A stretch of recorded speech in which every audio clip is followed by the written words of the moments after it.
dama bëgg dem Guédiawaye parce que nettali ci làmmiñu borom tungu di du teew ñuy nataal Mor Diaw mii moom nekkoon na candidat pour nekk premier adjoint au maire Ahmed Aïdara alors sëñ Mor Diaw est-ce que yaa ngi may dégg suñ ma mënee xoolal retour ma mën a déggante ak Mor Diaw bokk ci Yewwi Askan Wi ànd ak Ahmed Aïdara foofule ca mairie Guédiawaye coow li ñuy waxtaane ni allo Mor. Mor Diaw Mor Diaw. oui sëñ Moussa. maa ngi lay nuyu bu baax. maa ngi lay fay bu baax. alors di fàttali ne ci Yewwi Askan Wi nga bokk nekk foofule ca Guédiawaye yow yaa nekkoon démb candidat au poste de premier adjoint au maire waroon a jàkkaarloo ak Cheikh Sarr bu Benno Bokk Yaakaar est-ce que mën nga revenir d'abord ci les faits nu mu demee démb. waaw sëñ Moustapha maa ngi lay nuyu di nuyu ñi nga nekkal ci plateau bi yëpp di nuyu askanu Sénégal principalement askanu Guédiawaye. di wax ne démb li ñu gis ci conseil municipal lu Guédiawaye bi c'est très simple. en fait monsieur Aliou Sall ak ñi mu àndal teel nañoo ñëw comme niñ ko defee puisque ñoom ñëpp c'est des élus ba ñu ñëwee ñun li ñu njëkk a constaté mooy affinité yi préfet bi développé ak monsieur Aliou Sall ci conseil bi. parce que boo xoolee préfet bi après installation wu maire bi préfet bi superviseur rek la fay nekk. superviseur maire bi mooy présider élection wu bureau bi ak lépp li ci aju. mais démb li ñu njëkk a constaté mooy am benn préfet partisan ba nga xam ne nii ba mu ñëwee toog. liñ ko njëkk a signalé mooy monsieur le préfet il se trouve que ci Benno Bokk Yaakaar am na ka nga xam ne nii moom ak yaayam dañuy siéger ci même conseil bi. te loolu Mor dafa am ci conseil Benno yi koo xam ne moog yaayam dañuy siéger dans le conseil. mi ngi tudd Fatoumata Sy yaayam mi ngi tudd Aminata Sy. d'accord ñoom ñaar ñëpp ci liste Benno Bokk Yaakaar la ñu jàlle ñun on avait des cas ya nga xam ne nii. dañuy jàll ci liste proportionnelle ville jàll ci liste majoritaire commune yi. ñu def les démissions et les renonciations ba mu jeex. maintenant waa Benno Bokk Yaakaar ñu jël yaay ak doom ñu siéger ci biir conseil ville bi. ñu souligner ko le préfet a fait fi de ça ne nañu dem ci vote bi. ñu ñëw indi fa 2 procurations première procuration bi bañ ko indee. il se trouve que nom bi ci nekk te nekk ci carte d'identité bi c'est 2 noms différents.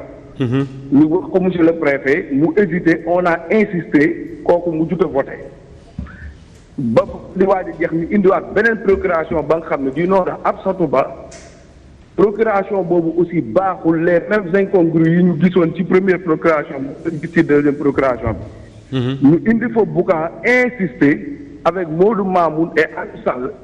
faire en sorte que kooku voté ñu jël incongru yooyu jël irrégularité yooyu yëpp. monsieur le maire présider vote bi ba jël ci phase dépouillement bi on s'est dit vote bi ni ñu ko defee baaxul donc on est obligé de bloquer le vote prendre ko après noonu nag la fa coow lu ñëwee. ba coow lu ñëwee pour wan ne préfet bi c'est toujours un préfet partisan ba monsieur le maire situation bi ne dëkk bañ problème am. bañ l'irréparable produire mu ne day lever séance bi le préfet lui a dit moom préfet bi nga xam ne nii son rôle superviseur dong la fa woon mu ne ko bis boo lever séance bi j'appelle le premier adjoint mu ñëw présider séance bi.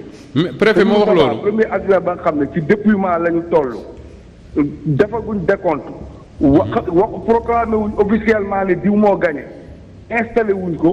kooku nan lay mën a nekkee premier adjoint parce que le préfet dafa gaawantu yàkkamti pour xëcc ne kii mooy premier adjoint te mu jokk ci Benno Bokk Yaakaar c'est ça qui est regrettable. maintenant nag ñun au terme de cette journée leen constat li njëkk mooy avec la complicité du préfet ñoom il voulait venir uniquement pour toroxal Ahmed Aïdara Aliou Sall a un compte personnel ba nga xam ne nii moom la bëgg a liggéey ak Ahmed Aïdara bëgg a utiliser lii nga xam ne nii mooy conseil municipal ville de Guédiawaye pour ñëw récupérer 14 conseils adjoints maires yëpp pour après dire à Ahmed amoo majorité je rappelle que Yewwi Askan Wi a la majorité avec 39 conseillers. Maintenant 39 sur 85 c'est pas une majorité bu dee majorité absolue bi ñuy laaj boobu c'est 44. Mais majorité relative bi ñun ñoo ko am.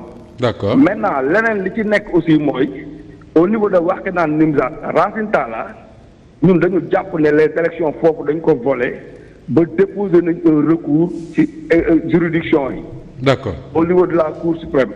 Maintenant recours boobu vidé guñ ko. Comme le recours n'est pas suspensif moo tax ñu bàyyi ko mu installé ba ñu ñëw di siéger mais en réalité bu ñu vidé recours boobu Yewwi Askan Wi gagné. On va se retrouver avec 49 élus Benno Bokk Yaakaar am 27 élus. C'est ça la réalité. D'accord léegi moo am nañ ci yaakaar d'autant plus que man mi ci sama bopp liggéey naa ci. Da ngay gis ay bureau de vote ya nga xam ne dañ naan la 200 personnes ñoo voté. Urne bi bu ñu génne enveloppe bi y a 210 enveloppes 10 enveloppes yi ci yokk fan la yokkee. D'accord léegi Mor personnes ñoo voté. Mor Diaw ñu def décompte bi ñu gis ne 143 personnes la ñu répartir les différentes coalitions. D'accord ak yeneen personnes yi de. léegi Mor Diaw. Mor leneen lu ma la bëggoon a laaj mooy loolu mooy li concerne élection wu nu mu tuddati adjoint au maire yi mais tey ji également. waroon nañ installer le maire de Guédiawaye qu'est-ce qui s'est effectivement passé parce que li ñu mujj a dégg mooy préfet nekku fa le maire sortant également muy Aliou Sall fekkewul passation de ñëwul ci passation de service. voilà ñun li ñu kii mooy démb. installé nañ monsieur le maire Ahmed Aïdara. waaw dugg ci ay fonctions en tant que maire de la ville de Guédiawaye tey passation de service la woon. li gënoon a rafet mooy monsieur le maire sortant ñëw. saafonteeg moom waxtaan ak moom li réalité administration bi doxee au niveau de la ville.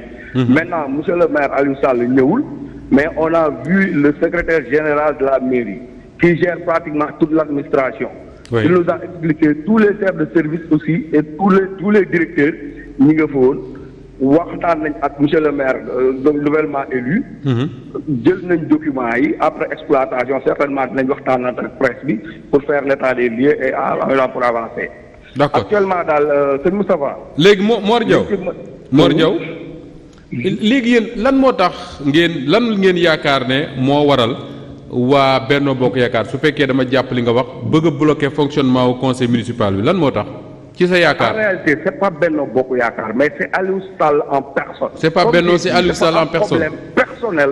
bu mu bëgg a régler ak Ahmed Aïdara boo seetloo Farba Ngom ci boppam il l'a dit bien avant. ci 2STV moom Aliou Sall avec ses affidés ak ñoom Racine Talla ainsi de suite. uniquement pour humilier Ahmed pour dire aux populations de Guédiawaye yéen ni ngeen voté baaxul c'est-à-dire ils veulent confisquer la volonté populaire. À partir de ce moment-là nag ñun Yewwi Askan Wi on s'est dit une chose très simple. mënuñu dem ci askan wi dagaan seen baat ba askan wi wóoluñu on a plus de 6000 voix de différence ñu nag waa Benno Bokk Yaakaar ñu ñëw ba ci conseil municipal bi ils se permettent de bloquer le conseil pour nous humilier mais en même temps humilier les populations de Guédiawaye parce que ñoom ñoo ñu fa teg. léegi Mor su fekkee ne lii dafa continuer est-ce que ragalu leen Guédiawaye mujj ci délégation spéciale. non njortu nañ ne du continuer d'autant plus que tey jii comme Ahmed Aïdara moom mooy maire yoon may na ko mu convoquer le conseil municipal dans les jours à venir dina convoquer le conseil municipal ñu voté ko du 1er au 14e adjoint ñu teg suñu bureau continuer suñu liggéey. D'accord dinañ wax le préfet mu ñëw superviser comme la loi nous l'indique dinañ ko wax préfet bu ñëwee superviser le maire. Il va présider l'élection des différents adjoints bu ñu paree ñu continuer suñu liggéey sëñ Moussa Fall ce qu'il faut retenir. ñu daaneel foofu Mor Diaw. et qui est clair mooy ñun on a travaillé sur la base d'un programme dem ci askan wi wax ak ñoom personne ne peut nous empêcher de dérouler incha allah dinañ fexe ba population Guédiawaye li ñu doon fale xam ne matee nañ ko ne dinañ ko liggéey. mais justement Mor justement. moom Ahmed Aïdara ak yéen ñi ngeen xam ne yéenay les conseillers de Yewwi jusqu'où êtes-vous prêt à aller pour défendre li nga wax sànq seen vote boobu population confiance boobu population Guédiawaye am ci yéen. sëñ Moussa je rappelle que ñun. ba ñuy déposer suñuy liste pour participer à ces élections là. oui dañoo bloqué woon suñuy liste au niveau de la commune de Sam Notaire et de la commune de Golf Sud. Sous prétexte que suñuy liste matul.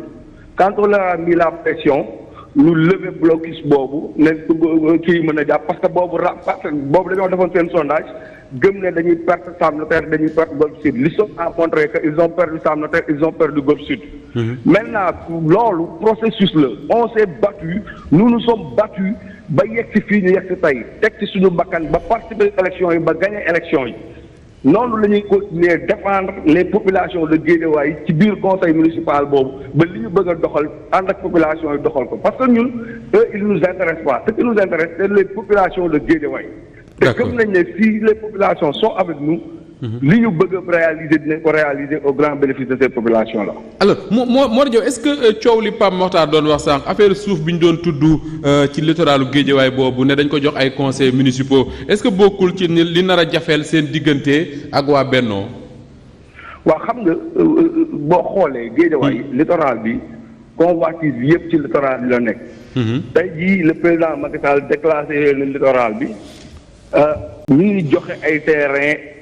Surtout les conseils sortants parce que les conseils sortants il paraît que ñoom ñëpp les 5 communes am nañ mais au-delà de ça effectivement les gens soupçonnent que yooyu terrain la ñuy jël di ci jéem a jënd yenn conseillers de l'opposition pour ñu mën a àndal parce que je rappelle que ñun on a 2 conseillers de plus que donc ñooñu s'ils peuvent renverser la tendance ba di jéem a am 40 bay dem 42 alors qu'ils ont 37 lenn rek lañ ko mënee mooy jéem a ger nit ñi à travers l'argent du contribuable bi nga xam ne jël nañ ko ou bien les terrains mais ce qui demeure constant je l'ai dit et je le répète quelle que soit la situation il y a autant de nationalités humaines que d'individus tey jii ñi nga xam ne ñoo nekk ci opposition bi di verser wu du côté du pouvoir quel que soit li ñu leen jëndee l'histoire de Guédiawaye va retenir parce que on rappelle qu'en 2014 Aliou Sall a fait ça pour pouvoir passer en tant que maire parce que booba du woon vote au suffrage universel direct tey jii loolu ce n'est plus possible